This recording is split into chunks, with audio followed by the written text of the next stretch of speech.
और सीधा रुख करेंगे इस वक्त की बड़ी खबर की तरफ। कोरोना वैक्सीनेशन पर सियासत भी शुरू हो चुकी है। ममता सरकार दरअसल घिर गई है। पश्चिम बंगाल बीजेपी अध्यक्ष दिलीप घोष का बड़ा आरोप यहां पर सामने आया है। टीएमसी विधायक और नेताओं ने पहले दिन टीका लगाया। दिलीप घोष की तरफ से यह कहा गया और साथ ही यह भी कहा कि टीएमसी नेताओं के वैक्सीन लगाने की वजह से वैक्सीन कम पड़ी। आखिर गरीबों को और हेल्थ वर्कर्स को प्राथमिकता यहां पर ममता सरकार ने क्यों नहीं दी? वैक्सीनेशन पर यह बीजेपी का बड़ा आरोप। टीएमसी विधायक नेताओं ने पहले दिन टीका लगाया। देखिए, सीधे तौर पर कहा जा सकता है तो पहले तो वैक्सीनेशन को लेकर सियासत जारी थी। हर कोई इसे लगवाने से पीछे हट रहा था।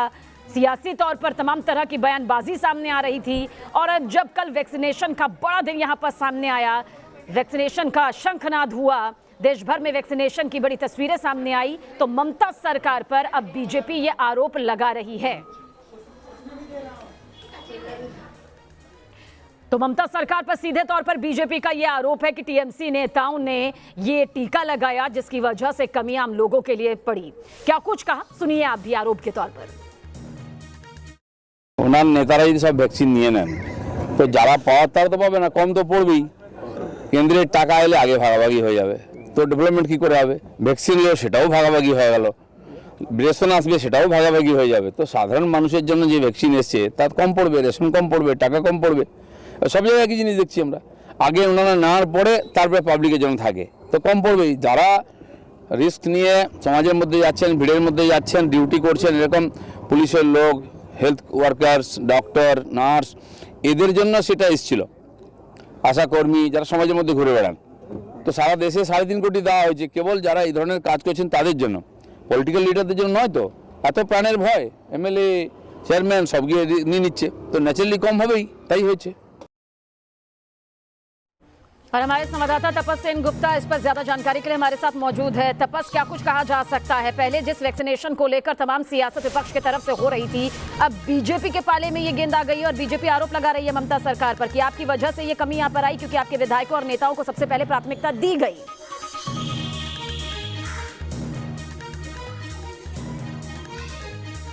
जी देखिए, पश्चिम बंगाल सरकार की ओर से ममता बनर्जी ने पहले ही ये बात साफ कर दिया था कि जो वैक्सीन पश्चिम बंगाल में पहुंचाया गया वो पर्याप्त नहीं है। और तकरीबन 12 लाख के आसपास, अगर सेकेंड डोज को माना जाए तो 12 लाख के आसपास का वैक्सीन जरूरत थी, लेकिन यहाँ पर 6 लाख के आसपास का वैक्सीन पहुंचा था।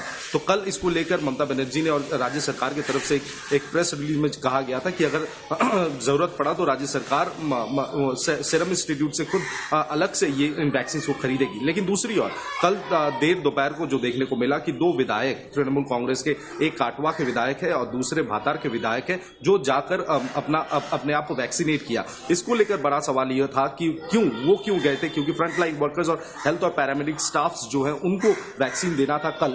इसके सामने अपनी दलील रखते हुए जो काटवा के विधायक ने कहा, रविंद्रनाथ भट्टाचार्य ने, कि मूलतः लोगों में जो आशंका थी उसको दूर करने के लिए वो आगे आकर वैक्सीन खुद लिए थे। और क्योंकि वो लॉकडाउन पीरियड में उन्होंने एक प्रतिनिधि होने के नाते चलिए, इतना अब तय है कि इसे लेकर अब सियासत अभी आगे और भी गर्माती नजर आएगी। खासतौर से आरोप प्रत्यारोप का जो ये दौर है अभी एक बार फिर से शुरू हुआ है वैक्सीनेशन को लेकर। आगे क्या कुछ सामने आता है आपके जरिए दर्शकों तक पहुंचाएंगे। बहुत बहुत शुक्रिया। और आगे भी खबरों का सिलसिला लगातार जारी है, आप बने रहिए न्यूज़ नेशन के साथ।